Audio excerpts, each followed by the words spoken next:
Got people coming on in. Nice. What up, Eric? Just bear with me, guys. I've learned from last week, so I've got my phone on hotspot, so I can see the live stream on my computer here and get better interaction in the chats instead of having to turn around all the time. So hopefully, and then the microphone I have hopefully is much better too. Volume off on the computer, so I just want to I can see the live chat over there hopefully, but we'll let a few more people come in. I don't know how quick my phone's hotspot is gonna be. How's the audio? Can you guys hear me okay? What's up, Scott? I'm over here just behind the camera here looking for the audio, testing it out, hoping that the levels are okay, that you guys can hear me all right. Maybe we'll put that there. Okay, so all right, yeah, weather is great. It's like 80 degrees here, a little humid. Perfect. I can go right here and look at this. Get the camera going. Perfect. Yeah, so I've just got the putting green set up here, just on a little drill that I do almost every day, which is, this is a 4-footer. I've got a gate down there, and then I have a tee on the far end of the hole, basically is where I'm going to aim, and then I have a gate 1 foot out from where I'm hitting it from, and it's a narrow gate. It's just a little bit bigger than the ball. The tees are down quite low, and it's just making sure I start this golf ball on line. And I'm working right now on my face through impact, so if I'm closing it, I'm going to miss that, or if I'm leaving it too far open in the effort to keep it square, I'm going to hit that gate. My next tournament is this coming Monday, Tuesday. Yeah, I head down to Coral Springs on Sunday, so it's the first event of the Florida Elite Tour. They're like fall into winter season, so they're launching in Coral Springs this year. This is a tour that's usually around Orlando, but they're going to be in Coral Springs for their first event, so I'm really pumped. I've been prepping quite hard and getting a lot of work in around the greens, getting comfortable with Bermuda grass, Bermuda rough in particular, because this is the time of the year where the rough is really fluffy and the ball sits down in it. So I got to get on point with reading lies and using my bounce properly, as opposed to the leading edge, which is more common way to chip when up on Bermuda or up on rye or bank grass. Tips for reading grain. I always look at the hole. So if you look at the hole, there's going to be half of the hole that's smooth, like the cut is great, and then there's going to be the other half that's kind of like frayed. The frayed half is basically the way the grain is going, because when you cut the hole, when you cut with the grain, it's smooth, but then when you're against the grain, you're going to see that frayed bit. So when you see that frayed bit, that's kind of where the putt's always going to die to, especially when into the grain. Putting into the grain has more effect. Putting down grain has less effect. And then another way to read grain is basically dark versus shiny. When it's shiny, you're putting down grain, and when it's dark, you're putting into the grain. The best practice for putting is what I'm going to do right now. It's this drill of, like I said, a 4-footer. Get a stick, a shaft, or whatever, set a tee up where you're going to aim it, and then a gate here, and you can make the gate. You can make the gate as narrow or wide as you want, depending on like your ability. And this is, like I said, it's just getting you starting the golf ball on line, and that's probably the most important thing in putting. Pressure's on now.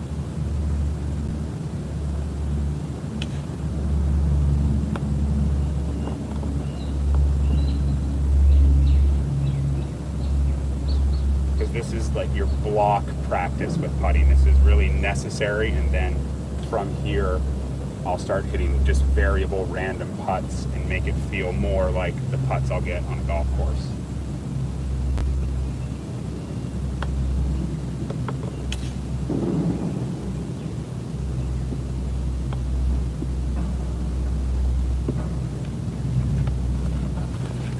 chat.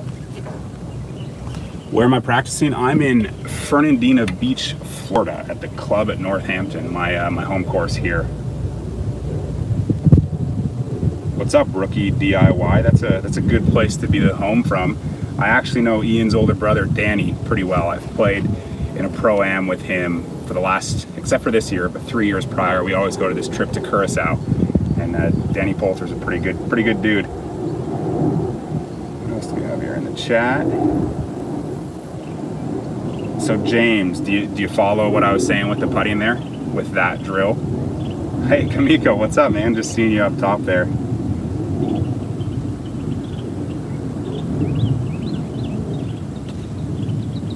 Alfred from Sweden, what's going on, man? How about that Ryder Cup? A couple good Swedes in that one. I'm gonna keep rolling some putts so you guys can just get an idea of exactly what this drill is. And then another way to really hone it in is, you know, if you use a line on your golf ball, I use the TP5 logo. I'll line that up just to further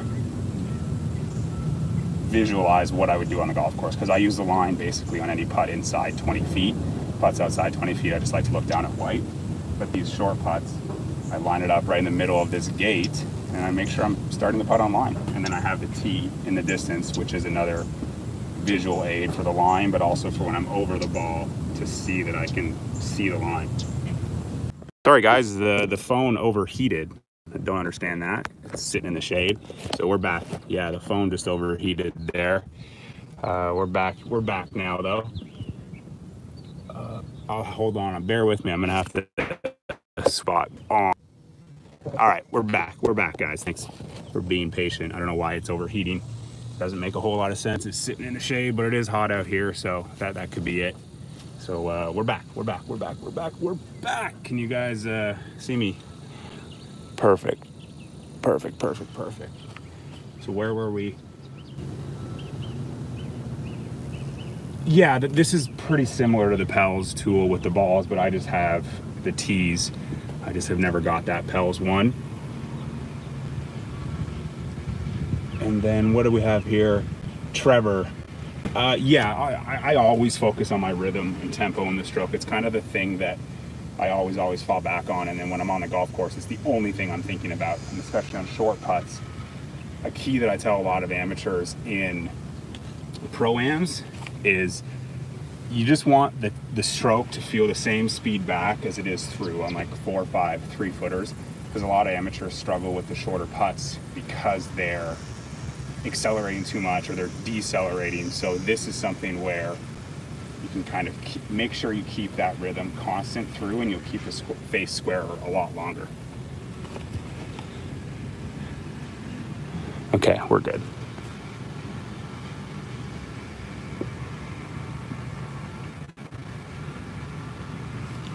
All right, I'll roll a few more. We're still live, thankfully. I don't know why my phone is overheating.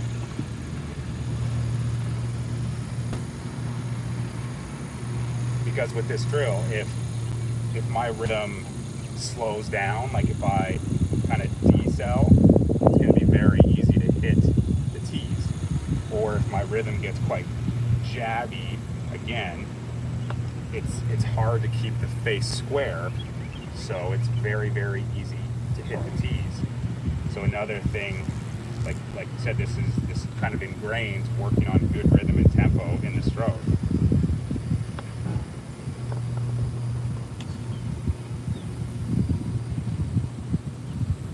Basically, I just stand in here, I see my line, I have that tee as like another visual aid, and just let it go.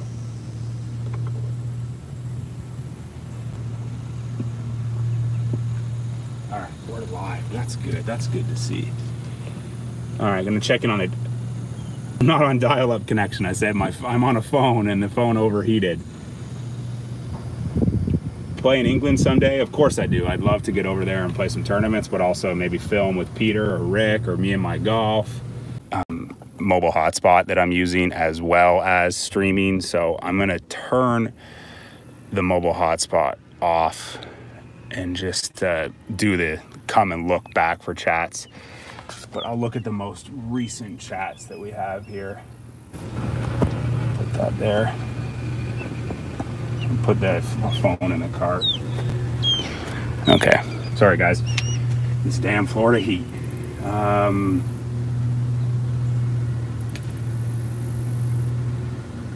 Yeah, the mat, I was saying, the mat I use is the Vizio My Putting template, so you can find that on Vizio Golf's Instagram. I think they have a link. When do I use my staff bag? Pretty much only if I'm doing like a charity event. I don't use the staff bag in tournaments.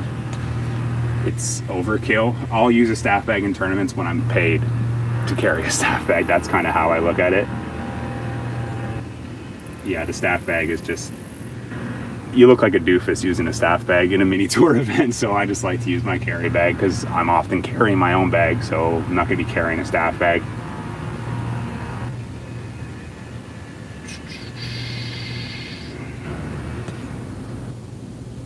$25 back, 75% through. That's a good thing, but that's also, you need to have really good control of what you're doing with your putter to have that understanding.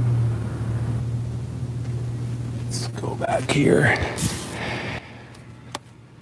All right, guys, I'm gonna have to come back behind the phone for any type of chat stuff now because of the hotspot overheating. So what have you guys been saying?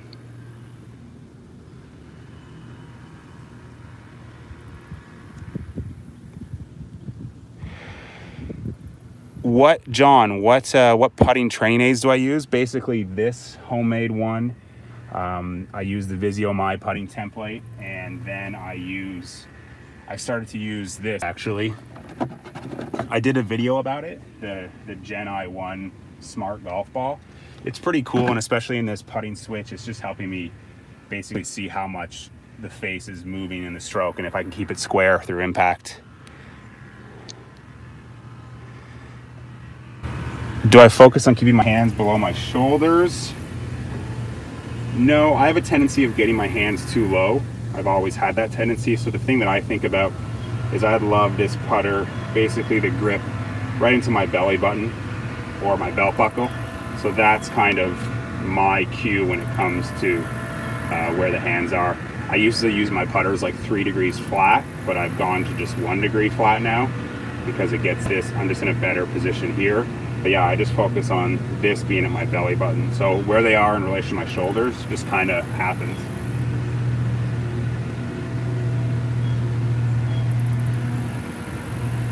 And that's something that I really just will focus on when practicing. And then on the course, I try to just go with it. I don't consciously think about where my hands are.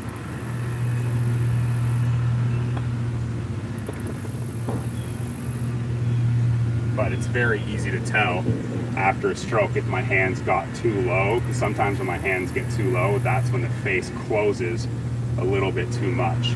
And that's what this putter is helping me with, because I'm keeping the face a little square a little longer. The yard more, I can close it a lot more, and that was getting me in trouble.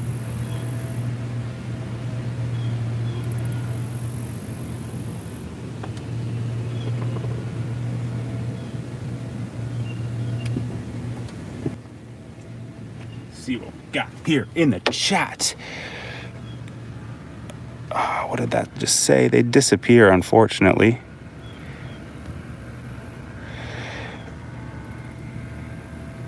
The only putting arc I use is the My Putting template. It has a slight arc on it, so when I put the tees in there, it will show me a little arc, but I don't use that because I don't have a lot of arc in my stroke, and that putting template kind of covers all the bases instead of just having an arc down here, a wood arc or whatever it is. That putting template gets you a kind of alignment set, strike set, you can put a gate in it. Like, there's just so much that it does, and I love it.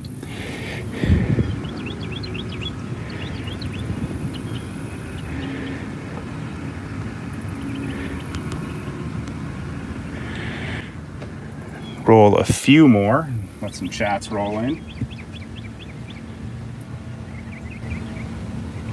Or I guess I could say, so like, say I've done this drill for 50 putts, let's say, when I'm practicing, or I'll do it for like 10 before a round. Then I'll take it off the ground and just now work on hitting putts. Because yes, this technical block work is good, it gets you in the good field, but now it's about, you know, hitting putts, seeing a line, and just stroking it.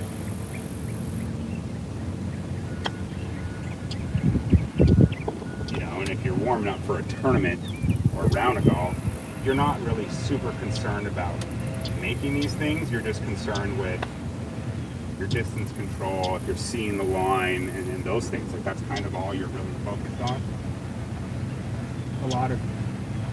A lot of people before rounds are just, they stress themselves out if they're not making putts. But it's just good before rounds to hit uphill, downhill, and then just get a feel for the greens and your stroke. Like, that was a really good putt, but I just hit it through the break. But that, I gain a lot more than if I hit a bad putt that happened to go in.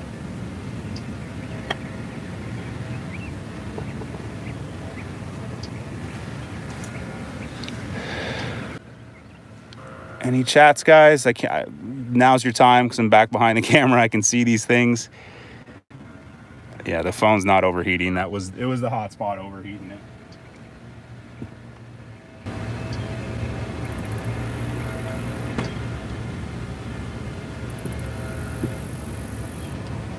And then, I guess since I'm talking a little bit about pre-round or pre-tournament, the last thing I'll do is basically, like, I'll go around the hole with 1 2-foot putt.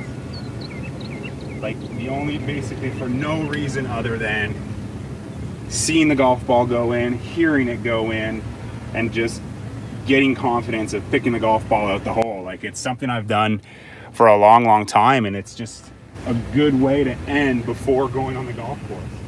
And if you're practicing from here and you miss a few while you're warming up, and that's the end of your warm-up, what you're taking to the golf course is missing putts. So I'll just basically come in here, see the hole, you know, and react. And it's just a good feeling picking it up. Move a foot the other way. It's a good feeling picking it out of the hole. And this is the last thing I'll do before I go tee it up.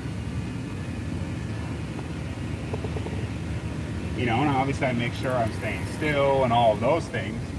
But this is just a great thing to do. Because then, when you're on the golf course and you have maybe that little testy 1.5 footer that you sometimes struggle with, or 2-footer, you've seen a ton of putts go in the hole. So this is just a great little way to take yourself to the golf course. It's a lot harder when I can't see the chats. All right, I'm gonna spin it around, selfie mode, and we'll just end with a little, like, kind of brief Q&A. Sound good? Let's do this. Spin this around. I look like a lefty now, but we'll sit down, straighten this out. That's really crooked. All right.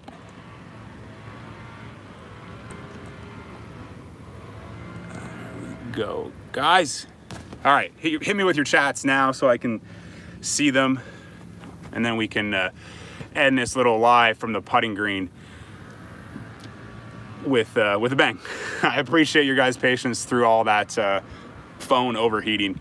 Guess I tried my best with the hotspot. It worked for a hot minute, but it was too hot. The hotspot was too hot and the phone was overheating, so I couldn't keep up with the chat on the computer. So hit me with the chat now. My pre-round routine, that's I just showed you a little bit of that, like when it comes to putting.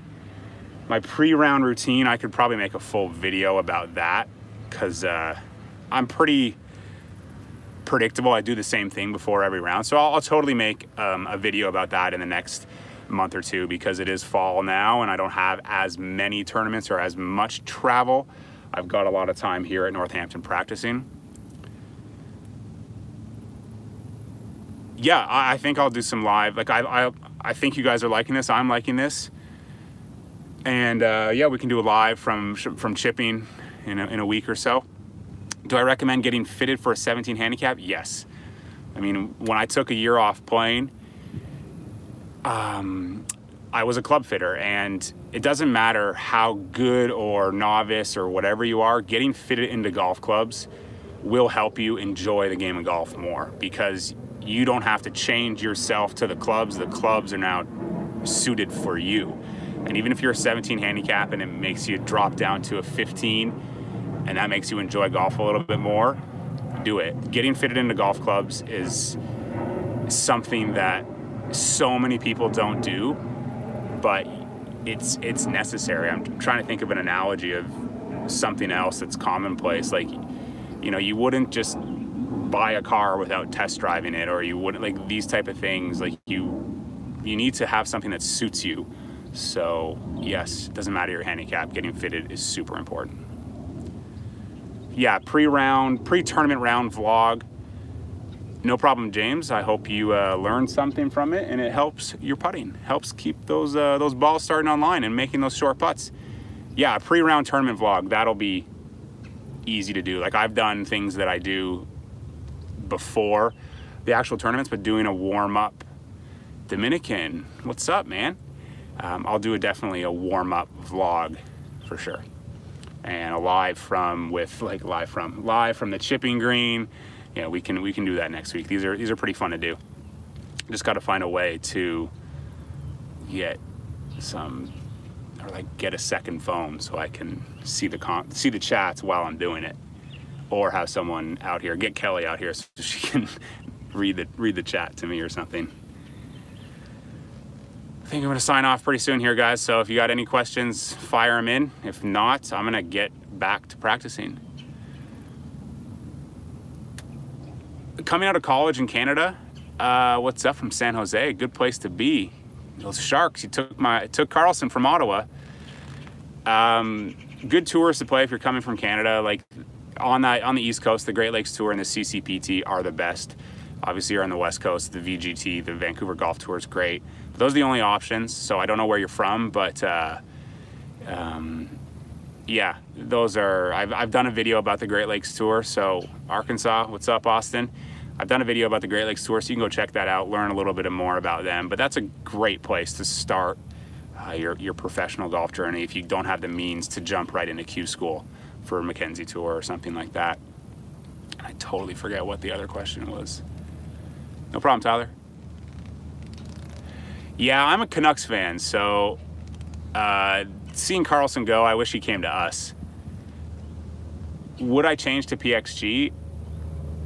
Maybe. Like, I'd have to hit the golf clubs, get fitted into the golf clubs. And I answered this in the Q&A, like if I wasn't with TaylorMade, or if TaylorMade dropped me, I'd still use all the clubs I have. And then when those clubs were wore out, I would just work to get fit into something else that works for me.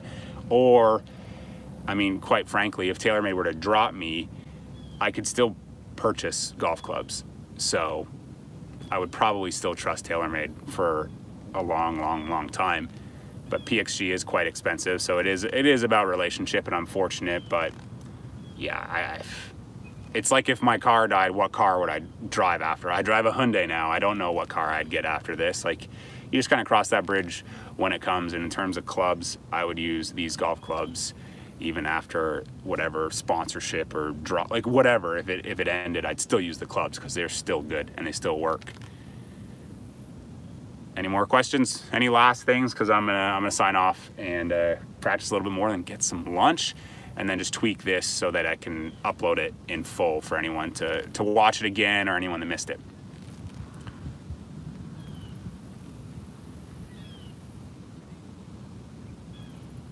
Oh, I'd love to play Passatempo. I had Isaac Weintraub, played with him on the Canadian Tour for a handful of years. I think he grew up playing there. He's in BC now, but I've heard a lot of good things. KD for lunch. No KD in Florida. It's called something else. I don't even know what it's called, but no KD here. All right, guys, I think that's it. I'm going to get some food in me and tweak this edit. Thanks so much for joining the live stream. And this one was a little bit better than the last one. We figured it out a little bit more, but then the phone overheating got to us. But I'll see you guys in a couple days, because the next thing that'll be uploading will be a bit of tournament stuff. So we'll see you then. Peace.